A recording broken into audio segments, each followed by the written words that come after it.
my great peoples. Hey, y'all. Welcome to another episode of the Convicted to Grow podcast. I'm your girl, Coach Tressa, motivational speaker, confidence coach. And listen, y'all know how we do. I'm always coming in talking about confidence and growth and things like that. But I also bring in guests from all walks of life to share their journey.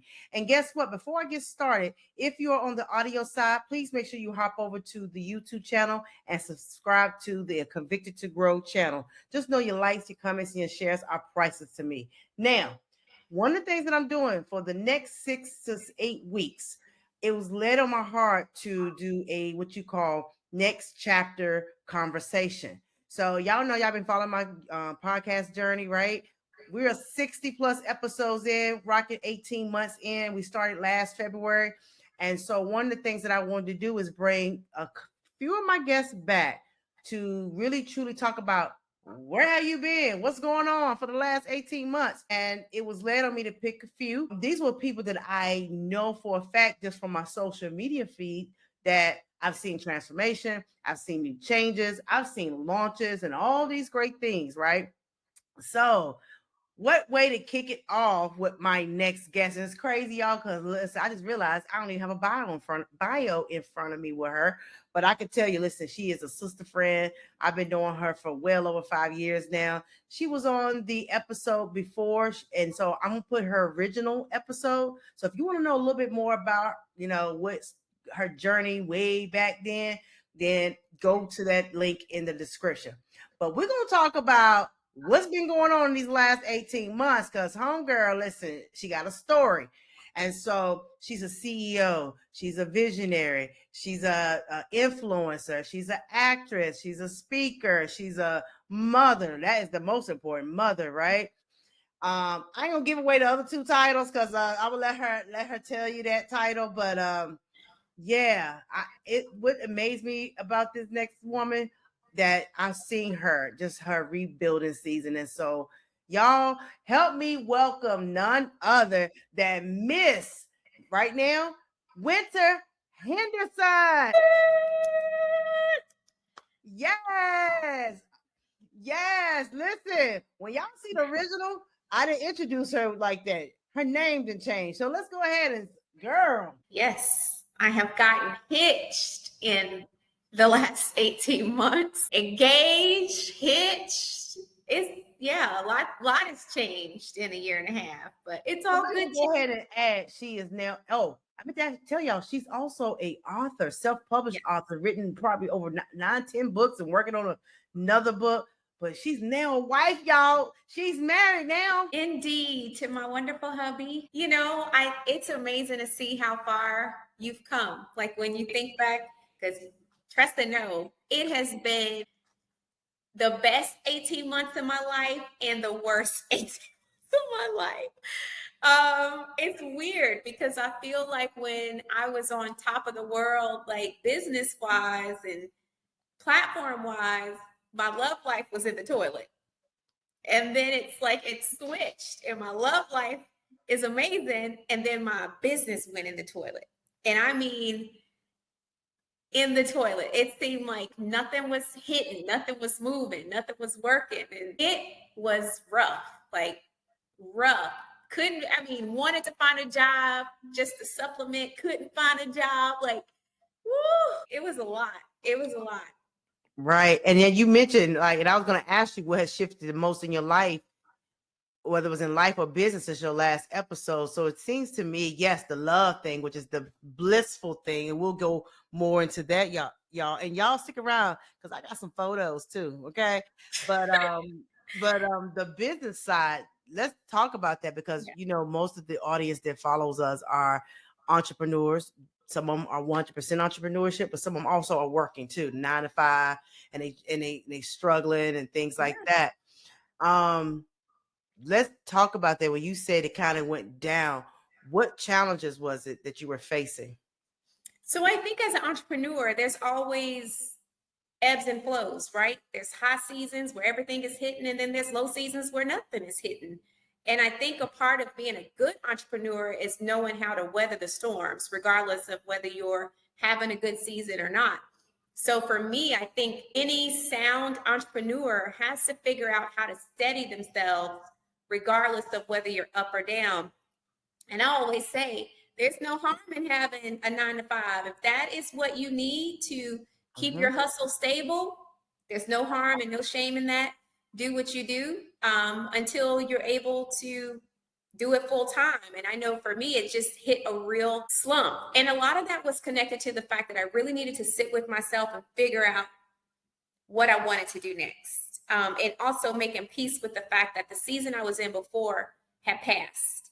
And so that meant I had to really pivot in a direction that was conducive with where I was going. I think sometimes we can hold on to our heydays and we can hold on to those great business memories where we were thriving and, shooting for the stars and doing all the things. But seasons do come to an end, and we have to be okay with those seasons coming to an end. And then also really sitting with ourselves, getting to the nitty gritty of what is really next. What is it in my heart and my spirit to do that I know is really going to move and drive my business forward? And for me, it was a complete gutting. Like, I had to, down to the bare bones, rethink my business. I mean, I did a complete rebrand. I can't even hold you. But when I did it and I actually started putting the building blocks together, and sometimes it's not even sometimes, all the time, building a business is brick by brick. And as I started to build those bricks, it was like, girl, this make a whole lot more sense than what it did when you even started the first go around. Like, you had to know that first go was going to be seasonal anyway, because it was very niche and very, one audience driven. And if you desire to scale and grow, that doesn't work for everybody. So being an intelligent pivoter and moving when you need to move. So now I feel like I have a product and a business and a brand that is true to me, and it'll grow with me as I continue to push it forward. So I'm really excited about it. It was hard. The job market, we all know, is very challenging these days. And so even as a highly educated woman, it was still very hard. And even once I found some things, they would end very quickly. I was doing a lot of contract work. It was just rough. I don't even know how else to say that. When I say God has kept me and covered me, and baby, I do not know how we have made it this far. And we have, finally, I feel like it's all kind of hitting and happening at once, where it's like, okay, this is working out and that is working out and this finally came through and that finally came through. But Tressa will tell you, when I tell you, that ain't been without some toil and some struggle and some, Lord, I don't see how, I don't know how, I am at my wits. It was some crying, it was some praying, it was some fasting, it was all the things to get to where I am today, where I'm like, Lord, why could, I don't mean to question you, but why we couldn't have all this when I was, but it did build my faith. It did build my strength. It built my tenacity and my resilience. Now I know I can absolutely get through anything at this point, because listen, it has not been easy, but I'm so grateful. It makes times like this very sweet for me, because again, you don't get the testimony without the test. Come on. You don't get the reward without the struggle. You don't get it without actually going through the fire. I tell people all the time, baby, I was built in the fire. I wasn't built any other way but in the fire. Several times over. I have been burned several times over to get to this place. And so it feels good. We're not where we want to be, but we are certainly on our way. And I'm thankful for that. Like, I try to bask in the sweetness of what is. And I try not to look too far ahead, because tomorrow's not promised. And all we have is today. Yesterday is behind us, right? So it's been a humbling experience, but yeah, we're here. I know. And I just, you are, like you said, the faith. And see, here's the thing, guys. I personally know her. We have had many talks behind the scenes, the late night talks, the prayers, the, hey, let's pray, whatever we need to do, because entrepreneurship is hard. It's a challenging thing. And like she said, it's okay to pivot and it's okay to start over. When you said you pivoted and you had to really get clear, who is it? Was it pivoting to a different service offering, or pivoting to a different target audience? Like, who do I want to help? Because a lot of times that I've noticed, even in coaching, when I'm doing strategy sessions, entrepreneurs be all over the place. Like, they want to help everybody, right? And it is like, okay, let me get clear so that way I can be an expert in my lane. Who do I want to help? Yeah. I think for me, it was a mixture of both. For so long, my target was women, helping women, speaking to women, helping them, build themselves back up. My audience is still very much that. However, people are very burned on that type of service and that type of offering. So if I really desire to grow, now I got to figure out if I got a new audience I need to target, which I did. So I had to literally figure out who that new audience was and what did I have to offer them. And that really turned into really connecting it to my professional training. Most people don't know that I do have an undergrad degree in communications. I do have over 10 years experience in marketing strategy and communication strategy and helping brands tell their stories. It's essentially what people are trying to do when they're building a business anyway. Why not figure out a way to offer my expertise and not only that, my experience, because I am so well connected. I have been a lot of places that entrepreneurs want to go. I'm in rooms that a lot of entrepreneurs want to be. I'm in circles that they want to be in. So for me, how do I leverage that as an asset to my clients and the people that I serve? So one of the clients that I now target is nonprofits. I love being a philanthropist. I love getting behind great causes. But for me, how could I utilize, I have well over 10 years experience working in the nonprofit sector. From starting nonprofits to helping on boards, to being on advisory boards, to helping with fundraising. So that was a service that I offered, consulting with nonprofits. How do we get you more money? How do we get you access to people that are decision makers that can truly make a difference with, a partnership with them? So that's been, to me, it's been pretty crazy. I don't even know why I waited so long to even think of that and add that as a service I can truly offer, because again, whereas it may not be an opportunity for someone else, I can make a phone call and be like, hey, can you meet with my client? This is their cause. I feel like there's synergy there. And because I made the call or made the connection, then, there's an opportunity for my client. So that was a pivot. Also working with entrepreneurs that want to put themselves out there. I tell people all the time, I'm not a publicist, but what a lot of publicists do is they build their contacts and their connections. So when they work with clients, you may not be able to get yourself on Tamron Hall, but because they have a contact, they can make a phone call and say, hey, I think my client will be great for a segment on your show. Can you give her an opportunity? I have a lot of those connections as well, where I can make a phone call or I can text and be like, hey, I have a client I'm working with. I think they'd be a great addition to your segment. Again, added benefit. For some, they're wanting to write a book. I've written 9+, helping people through that process of self-publishing, really understanding their voice and things of that nature. It's been the craziest thing that now that I'm into it, like the clients are starting to come and I'm like, okay, maybe I should have been doing this a long time ago. And I find that it's still in a lot of ways closely connected to working with women, which is like my foundation, but it's just different. I really feel like I'm actually helping to move women forward. And also too, I'm not a love guru. I'm not. I'm telling you that now. But you're not a what? A love guru. I can't help you. I can't help you find no man. But what I can help you do is be the best you. That's what I can help you do. I can help you be satisfied with who you are, because honestly, that's really the key to connecting with the right person. And I think sometimes we always focus on the outcome of finding a person, that we shortchange ourselves because we're not working on the main person that's important in the equation, and that's us. Yeah. So for me, I think a lot of women would feel less thirsty for a partner if they were content within their own life.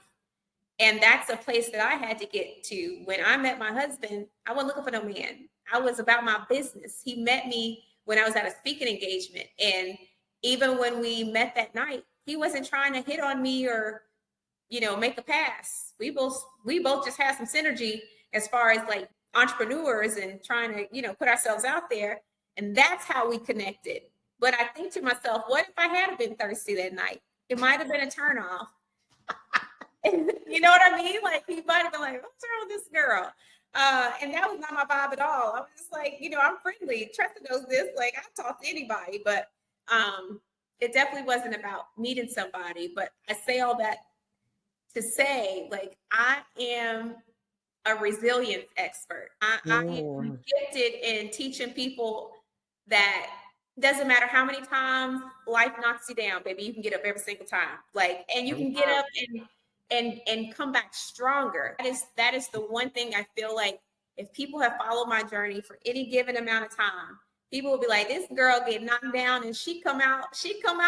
What? Like, what's going on? She come out better. She come out looking better. It just, to me, I think it's a gift God has given me. But I know it's not just for me. And I know I have the ability to teach other people to do the same, because it can be very overwhelming and defeating when you keep getting knocked down and you don't feel like anything is working. You don't feel like anything is hitting. You don't feel like it's your time yet. And for me, staying the course, staying positive as much as you can, allowing yourself those moments to be human, but also really having a plan that you can stay focused on that will help keep you grounded and rooted. Because one thing you don't want to happen is for the light to switch or the tables to turn and you ain't ready for it. So the preparation for success is just as important as the climb to success. Because a lot of people experience success and they're not ready for it. And this is how you get a lot of people that are celebrities and have these big platforms and they take a huge dive because they didn't prepare. And my pastor used to make this comment. I didn't understand it till I went through all I went through. But he used to say, God can't take you where your character can't keep you. Oh, that's a word, y'all. Y'all know how I do. That's a word. Say that again. God can't take you where your character won't keep you. And I elaborate for the people. And I feel like that's what we see all the time. We see these notable figures and these celebrities get to a height of success, but their character is trash. And so you worked all that time and all those years to get to this place for you to ruin it because your character is trash. You didn't prepare yourself. You didn't make sure you worked on yourself and you healed areas and you were on your P's and Q's. And I tell people all the time, like, I don't want to get to a level of success and then be trying to duck and dodge because I know I got shady stuff going. You know what I mean? Like, seriously, I got shady stuff going on the side. I never wanted that to be my story. So now as we're like coming out on the other side and things are starting to work themselves out, I can actually bask in some success because I'm like, well, thank the Lord. We finally got, Jesus, to, a little bit of reprieve because it was rough there for a minute. But I'm grateful that I feel like because I've had to go through the journey I've had, that I have the character to keep me as the success continues to grow and improve. So that makes me more excited than anything that I can actually be an example once I get to the height that I want to get to, or whatever height God has in mind for me. But yeah, I think being an entrepreneur is all about inward growth as much as it is outward growth. Yep. I love it. And I can say this, like you have weathered so many storms and I followed your journey, but you just still keep up a smile. Like, let me tell y'all about this lady.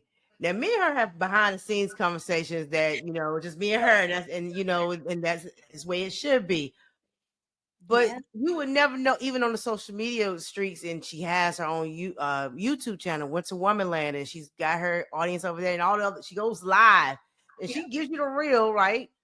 But she still keeps a smile on her face, right? She always say, I'm witty. Girl, I'll be like, girl, look, I would be wanting to cry. I don't want to go live, but you just always keep a smile, even if when you are in storms, even if the money is funny and the change is strange, even if the client ain't coming through just yet. You like, man. Because I look at you, I see, and I said this, when I was at your engagement party. If resilience was a person, you're looking at someone like if you just follow her story, like y'all go back, look at her old content.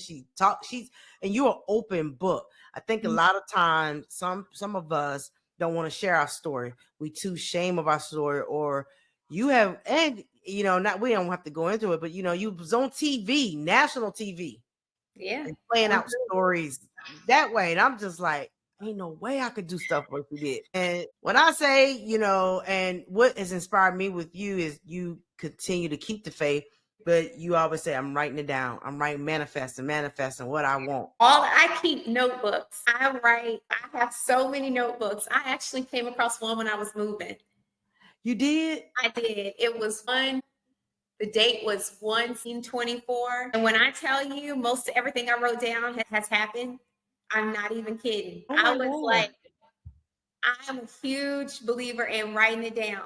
Like, my mom taught us this. And so she'll tell us, she'll be like, y'all need to tell me when these prayers get answered so I can mark it off my list. But she also has a part of her closet is what she calls her prayer wall. And she puts her prayer requests up with Post-it notes. And she's like, yep, I can take that Post-it note down. I can take that Post-it note down. I can take that Post-it note down. Like, writing stuff down has been such a therapeutic practice for me, because when I look back through some of the things I was asking God to do, and sometimes it's just a reminder, because a lot of times when I was writing some things down, it was bad. Like, I don't even know how else to say it. Like, I was in the bowels of despair. Like, it was rough. So to literally go back and read some of that stuff, and I date it, and I know what I was going through at that time, and I know at the time I felt like it was the end, and I wasn't going to make it, and I wasn't going to get through it. And to see myself here now, I'm just like, nobody can tell me God ain't real. Like, there's no way. There's no way. There's no way. Because the things that he has brought me through and kept me through, and I'm still in my right mind, and I'm not bitter or down at life, or yes, I do still smile. And for me, a lot of times before I went through my healing journey, it was a smile to cover up the pain. And it just was plastered on my face because I really didn't know how to process difficult emotion. Yeah. Once I went through my healing journey, it actually became a source of like positivity for me. And I'm going to smile through this, because eventually that smile is going to be genuine. It's going to be tied to my breakthrough. It's going to be tied to my blessing. It's going to be tied to my reality. So I'm going to smile through it. And when I tell you, it's so different. I look at pictures of myself now compared to pictures of myself when I was going through some challenges. And I'm like, this is what I prayed for.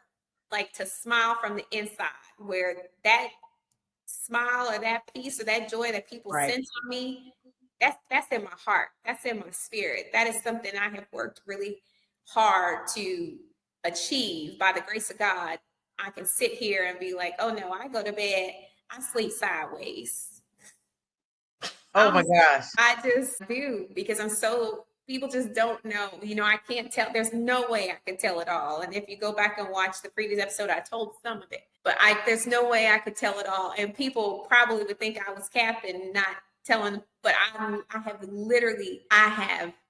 have walked through the fire several times over. Like, it has been so hard, but I feel like, I remember a friend of mine, she sent me a message, and I still have it saved. And she said, I was just thinking about you and praying for you. And she said, my prayer for you is that you just enter a season of consecutive wins, that you wouldn't even be able to stop winning if you tried. That's my prayer for you. And I'm telling you, I want to write her and be like, girl, I think my season of consecutive wins. Because it's been years ago since she sent that to me. And I'm like, girl, when these consecutive wins supposed to show up? Because we ain't winning right now. Listen, this is your winning season. I don't think I'm winning. And this ain't what you meant. But now I want to write her back and be like, baby, you was on to something all the years ago. It took some years. But Listen, we we made it. win. We win with winter. Listen, at the end of Yes. the day, we're winning. And I'm so just to see this evolution of you becoming. And now, y'all, listen, she's a wife. Okay. Let's talk about this because I don't know. So now 18 months, y'all. Like she was on the podcast last year. So since then, this woman has gotten engaged and married. Yes. All within, like, actually, all within, I say this year. This was this year. Yeah. Yeah. Like, now, to be clear, we dated for 2 years. Well, we dated for 17 months before we got engaged. So I want to put that buffer in. I don't want people to think that we were whirlwind. We were not. We dated for almost 2 years before we got engaged. And then we got married shortly thereafter. That was always the plan. We didn't want to be engaged long because we didn't want a wedding. So we knew that once we got engaged, we wanted to be able to move it right along. We ain't getting any younger. But aside from that, we felt like that was the purpose in dating for as long as we did, to make sure we did the work on the front end. Yep. So by the time we got to making these life-altering decisions, we were sure about it. And yeah, so that's all I can say. So when did you know? Oh yeah, he the one. He the one. Because you, like you said, you came in with the intentions of, listen, I wasn't thirsty. We were doing business, and y'all to this day, like I remember one day, last year we took that New York trip. You was like, that's my best friend. Like, getting that friendship. So when did you know? Oh yeah. Oh yeah. So it's interesting. So we did start off as friends. And I used to tell him when we first started dating, he hated when I say that. He hated for me to say it, but I was serious. I used to tell him when we first started dating, I said, I don't know what's going to become of us. Like, I just know what the future holds, but you can't quit me as a friend. Like, you're always going to be my friend, no matter what. And he was like, Winter, I don't want to be your friend. I was like, no, I want to be clear. If for whatever reason we don't work out, you're still going to be my friend. I just knew I wanted to have him in my life. And I don't know how to explain that, but sometimes you just meet good people and you are like, okay, that's my friend. Like, I don't care. You don't have to agree to said friendship, but you're going to be my friend. And that's how it was with he and I. Now, as we started to date, it was clear that we had a lot in common. And it was just strange that I couldn't really shake feeling the way I felt. But this is my friend. That said, we've been dating for about 6 months. And we just had a come to Jesus conversation because I was like, I did the typical girl thing. What we doing? What we doing? And I said, no, because my feelings is feeling. Yes. And if we're not doing nothing, I need to pull back because my feelings is feeling. So I remember him. I can't remember what his answer was. I really can't. But I do remember saying, like, I just want to be clear and get clarity because at this point, like, I love you. This man looked me dead in my face and was like, I love you too.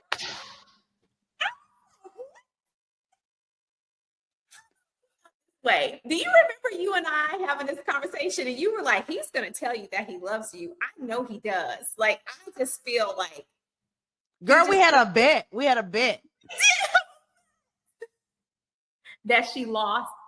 I was like, he gonna do it this before this date, whatever.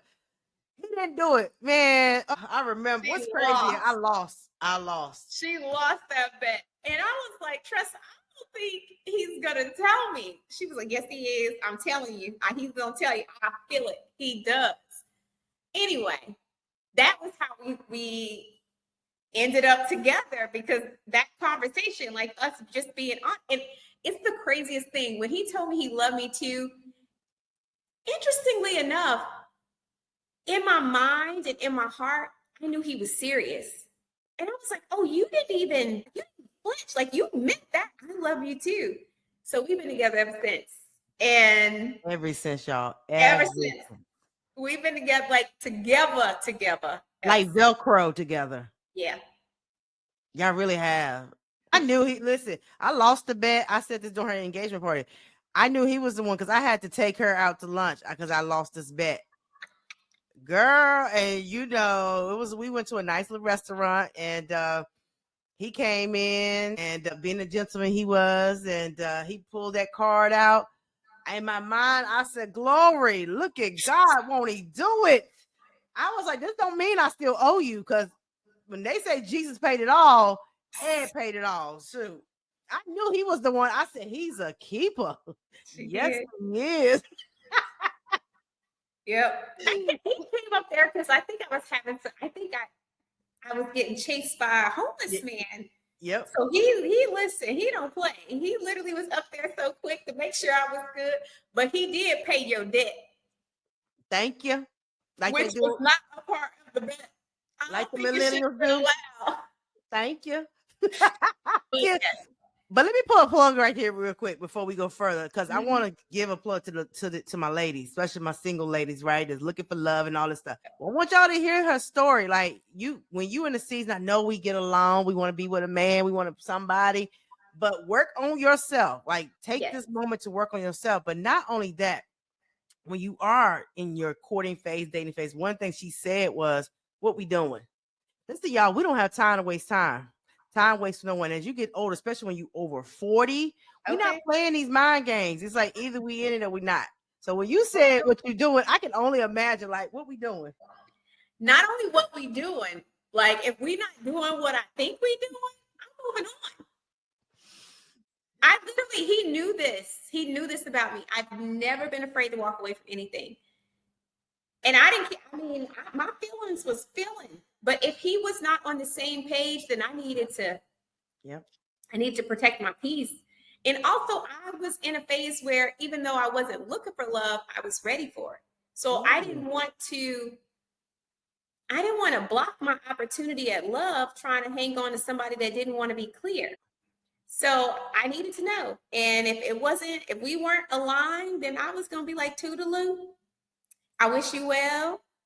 I'm gonna go on by my business because I don't play games like that. Like, it's not for me. But it worked out in the way it should have. And yes, we were joined at the hip, but he literally is my best friend. I tell people all the time, we are very similar people. It's like he's me, he's just a boy. And obviously we have different things that are different, but we have a lot that is in common, and that's the same. And I think that makes us work. Aside from that, we just really are best friends. Yes, we are typically always together, but we actually like each other. Like, it's not she forcing him to come out or he's forcing her to go. Like, we are most comfortable with each other. I don't know. We're probably going to be the little old people that's always together because that's what we like. But I don't know. I don't know how I got here. I used to like make fun of people being like this, but now I get it. When you find your person, you don't even have to try. I just feel like it just kind of is what it is. So from that point, we dated another 16 months, 16, 17 months. And then he popped the question. And a few months after that, we said, I do. So we are almost 2 months newlyweds. There's my honey bun. Look at that. Look at my pastor and first lady, y'all. Listen, they be running. Listen, she tell y'all they both are PKs, right? He play the organ, she sing, and I be like, y'all better stop playing and go and get that church, whatever God, or that ministry, because I'm gonna be the one of the speakers of the women's ministry, okay? But look how cute they look. Take me back at this day, because this was the day y'all went and got it done. Take me back. What was the feeling? What was the emotion? We were so excited. Oh my gosh. So we had made a decision to elope because we both did not want a wedding. So we made a decision to go on down to the courthouse, but we wanted to make it like a thing. I don't know how to say that. Like, we just didn't want to be like, okay, let's go to the courthouse and grab our paperwork. we had an amazing officiant. I mean, amazing officiant. She brought us both to tears, actually. Like the way she facilitated things and how she had things laid out. She allowed us to share our own vows. I'm gonna tell on myself because I'm thinking that this is an elopement. It's gonna be like 2 minutes. I did not prepare. I thought we were just gonna we were gonna like recite the vows that she had, because that's what she told us. She was like, well, I got the, you guys gave me the vows that you chose that I have. But do either one of you have your own vows you'd like to recite? Baby, my husband was like, yes, I do. I wrote my own vows. What? I got nothing. I said, I can't be outdone by my own husband. I'm going to have to wing it. So he actually wrote out his vows, or his own custom vows. And then I just had to speak from the heart. But we were in tears. Like, it was such a beautiful ceremony. Like, it really felt like a ceremony. And we did not anticipate that.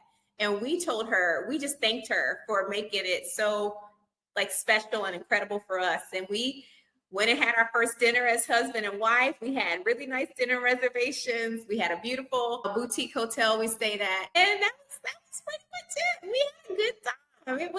I would honestly never do it any other way. What made you decide? Like, I know, so y'all, she had a dope engagement party, which, by the way, I got voluntold on the date of 30 minutes before. I need you to host. What? Girl, let's go get that mic and host. I was like, oh my gosh. But it was amazing. Oh, the people that was there, the setup, the food, the ambiance, everything was there. So I love the fact, because I know, here's the thing, a lot of people be trying to break the bank having weddings. Let's just keep it real. They be breaking the bank, and then they don't last a good 36. They already ready to leave. You were like, what the work? Because it's putting on a show, right? What made you decide to say, you know what? Because you had told me this. I said, you sure you want to do a reception after the fact? She said, no, I want an engagement party. And here's the thing. I thought they was going to trick us. I said, watch. They're going to come out and they're going to get married on the spot. That's what I think a lot of people was thinking. Everybody thought that. So y'all, what made you decide to say this is how I want to do it versus having the wedding? Because we're not 2 years old. Like, we're in our 40s. We wanted something just us and sacred. We both have been married before. This is not our first rodeo. And honestly, we just didn't want to break the bank. Like, it's not that deep. We spent all this money for the theatrics, and it's really about you two. And we wanted to keep that the focus. Our biggest thing was creating an opportunity to celebrate with our friends and family that have been on this journey with us and supported us and loved on us and rooted for us. So that was the engagement party. That was for our friends and family. But the wedding is for us. Like, we wanted to keep that between us.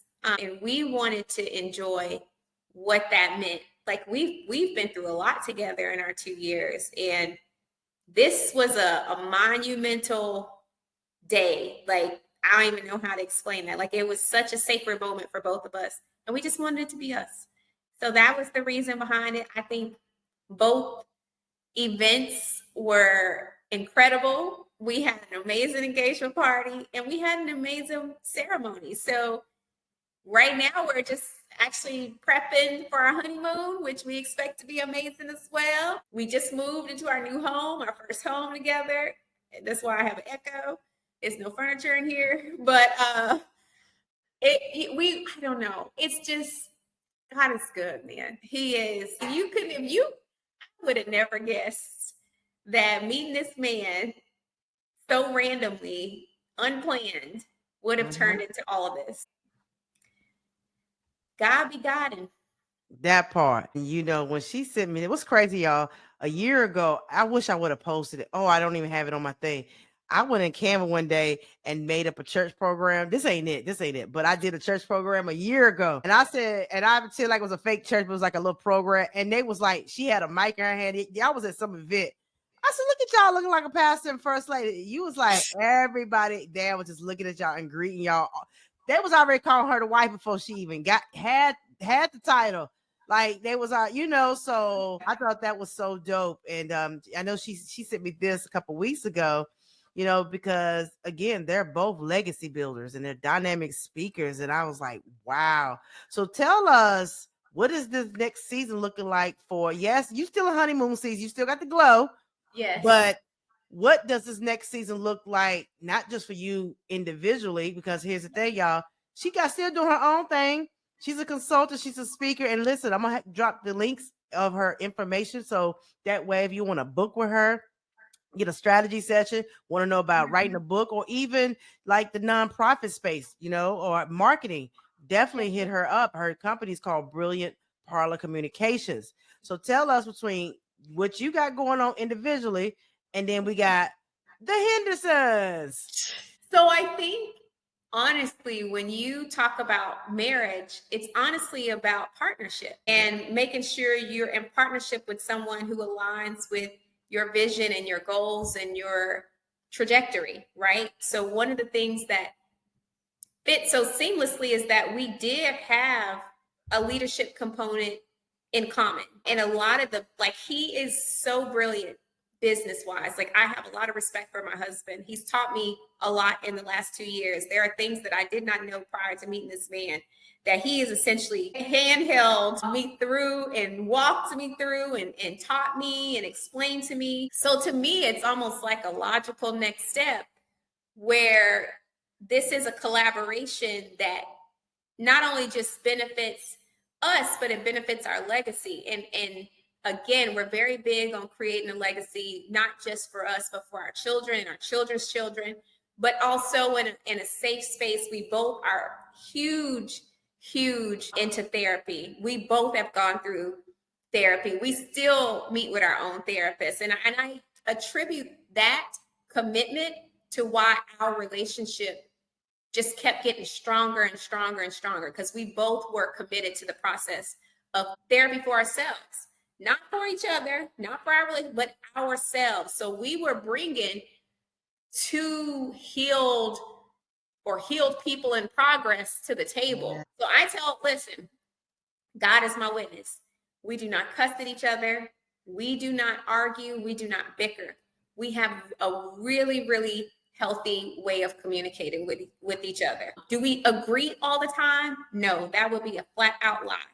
But the way in which we communicate through uncomfortable conversations or difficult discussions, when I say the healthiest relationship I've ever been in, but I promise you it's because we both have committed to a level of healing for ourselves. And listen, everybody we probably dated before each other probably be like, oh, she was a horrible communicator, or he was a horrible, it's no telling. I'm going to be honest. But I can honestly say, when we found each other, we were in the healthiest place possible. And that is what really moved us forward. So again, it's being an example of leadership and being able to infuse all of the expertise that we both have from being business owners, entrepreneurs. Obviously, he graduated he went to school at Howard and then graduated from Bowie State. So he did a split. So he's kind of half Bison and then half, Bowie State. Yes, he's half Bison. Both of his parents are Howard University grads. So he comes from a rich history of, Black excellence. The pairing, our partnering just makes a lot of sense. And so we wanted to do something that we could collectively both get behind.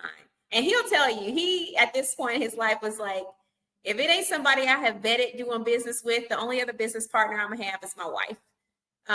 And this is our first stab at being in business together. So we're really excited. I haven't started pushing it, and this flyer looks amazing. I probably just need to put it out there, but I've been sending it privately to just kind of slowly introduce us to the world. But yeah, I think eventually it will definitely be something that will be its own thing, and it'll gain some traction because we're just in partnership with the right people. You can't ever underestimate being in partnership with the right person. That's going to do more for you than anything else. Yeah, yeah. Y'all do look good though. Y'all was like y'all. Like, girl, what? Me look amazing. Come on. Yes, that's my brother-in-law. I like Ed. I like Ed. Ed is my He's a moderator. mess. Do I need to moderate today, Trust? I don't know why you made him a moderator either. He get on my nerves. Tell me something. My duties are calling. If you don't get off that girl TikTok. And it was crazy, y'all. We're all on a group chat. Me, her. Oh my gosh. Oh my gosh. I Being love ridiculous. that part. For real, for real. I was like, y'all. But I really am happy for y'all. Like, and this is your winning season. It is. And I'm telling y'all go back. Y'all make sure y'all go back and look at the original episode. I'm gonna put that in the description and look at her now. The glow is real. I said, what's up with this glow? She said, girl, it's a newlywed glow. Like, And then she was like, and I gotta get used to her because she said, oh my God, my husband, I'm so used to hearing Ed, right? She said, my husband. I said, oh, I'm gonna be like that one day. I am. I'm gonna find me one. I'm gonna find me one, but I need to get out more. So I know we It'll happen in due season. That's how I feel. Like that part. It may be sooner than you think. life unfolds as it should. I'm a real firm believer in that. Like you just can't manufacture God's timing. Yeah. So the best thing is to make sure you're in position to receive and be in alignment with it, whatever his timing is. Because my daughter got married in January. Oh my God, yeah. And then I got married in May. But you also did anybody go to college? Didn't you have some other things that's happened in the last 8 as far as family? Like, child, we've had all the things. All the things. I don't say my oldest son, he's in college. He moved, got a good job, bought his first car, got his first place. My youngest son he's a senior in high school. It's child. When I tell you all the milestones that could be milestone in, my oldest daughter got married and she moved away. And I mean like across the country moved away with her husband. It's just been crazy. I don't know.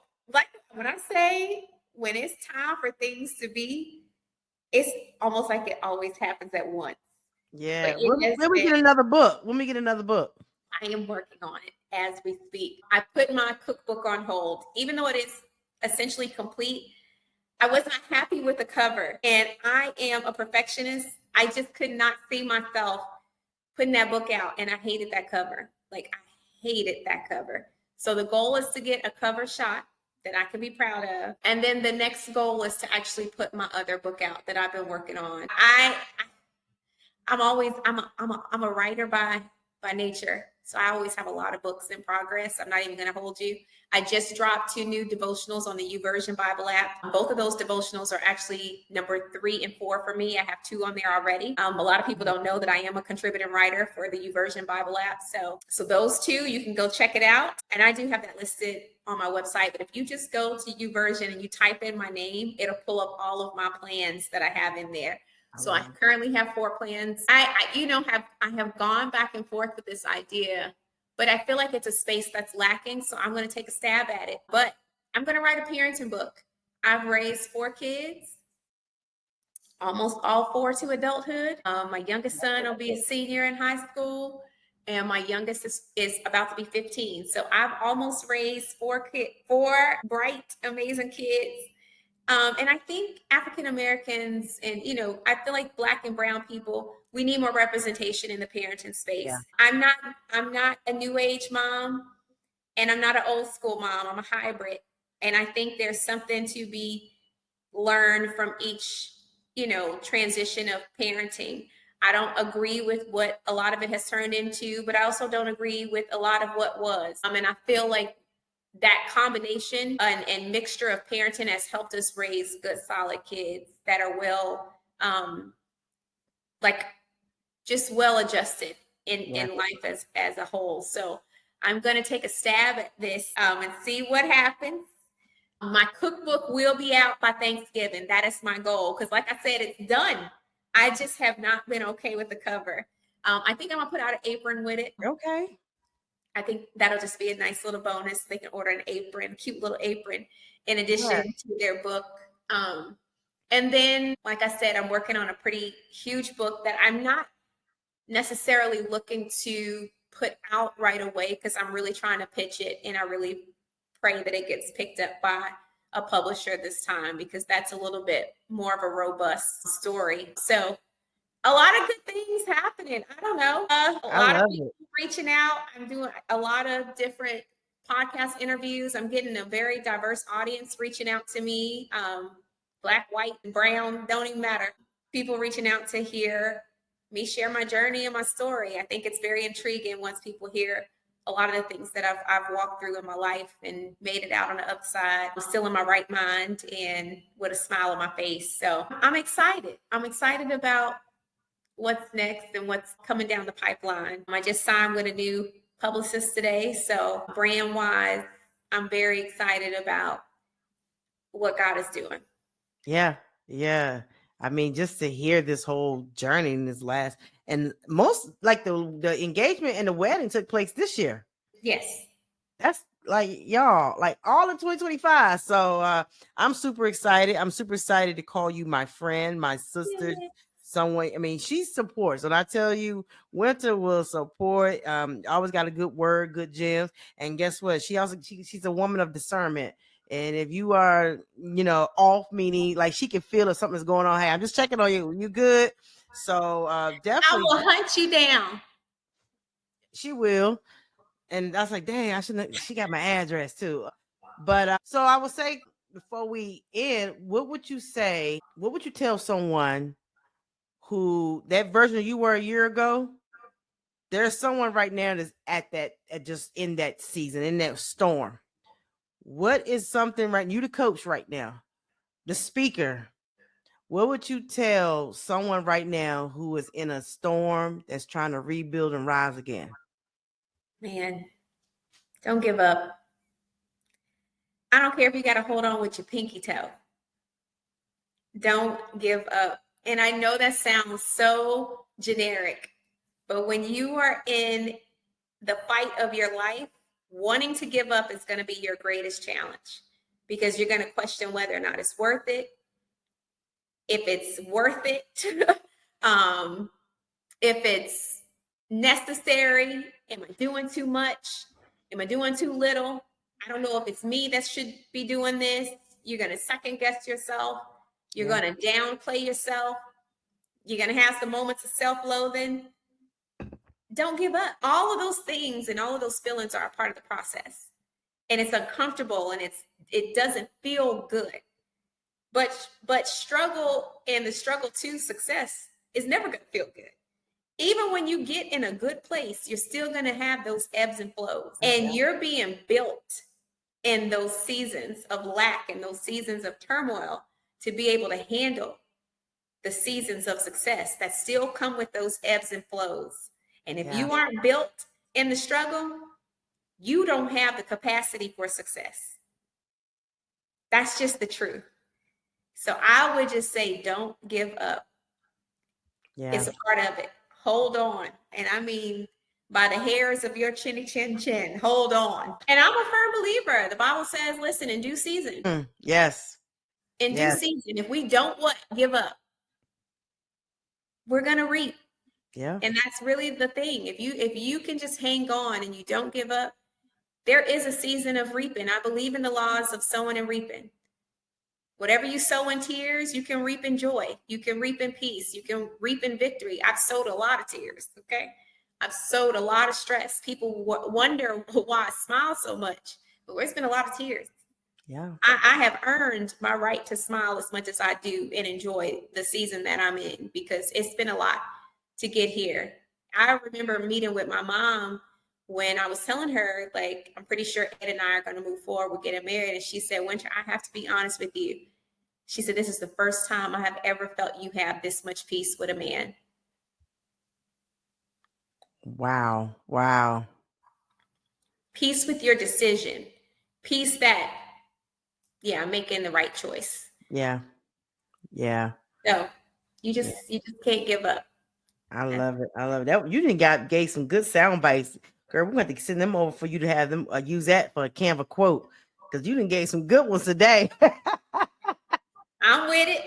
Yes, listen, y'all. Make sure y'all follow Miss Winter Henderson on all social media channels at I'm Simply Winter. She's on all. She's actively on all of them, including Threads. So make sure you go follow her. Also, she has a YouTube channel called Winter Woman Land, and so please make sure she goes live over there. She's on TikTok going live over there. You may get a pop up live from her. Whatever she's feeling, she's gonna do it again. And also listen, if you want more of her services, I'm gonna put everything in the description. Make sure you send me the links to the Bible app stuff, and so that way we have everything in there. You need her to speak, you need her to coach, she got you. You need her to do a workshop, she got you. And so again, I'm so excited for everything that God has for you in this season. I can't wait to have you come back next year, and you just never know where you're gonna be at by next year, girl. Ain't no telling. We'll see what the Lord says. We'll see what the Lord has in mind. Yes. And guys, y'all know how I always end. Listen, life is a journey. Life is priceless, and to some, life is short. But while you here on God's green earth, you recognize who you are. You step into your potential. Don't you give up, like she said. Don't give up on your purpose. Don't give up on your vision. Don't cheat on the gift. And even when you're in a storm, just know that this too shall pass. Trouble don't last always, but stay grounded, stay prayed up, keep the faith, because guess what? The best is yet to come. Just know that we both are rooting for you. Love you.